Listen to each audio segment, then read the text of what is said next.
Hallelujah, praise the lord. ప్రతిదినము సజీవుడైన దేవుని వాగ్దానాల కొరకు ఎదురు చూస్తున్న ప్రియమైన దేవుని బిడ్డలకి నా వందనాలు.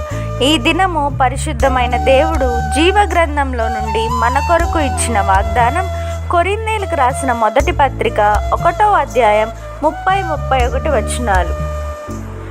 అయితే ఆయన మూలంగా మీరు క్రీస్తు యేసునందున్నారు, అతిశయించువాడు ప్రభువునందే అతిశయింపవలను అని వ్రాయబడినది నెరవేరునట్లు దేవుని మూలంగా ఆయన మనకు జ్ఞానమును, నీతియు, పరిశుద్ధతయు, విమోచనము ఆయను.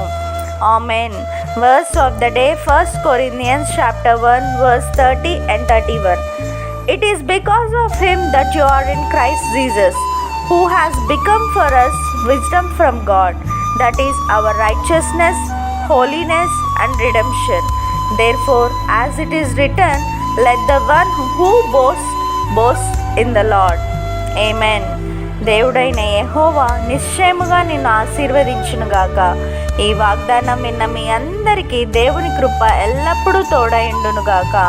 May the Lord our God turn every curse into a blessing and loves you abundantly. Amen.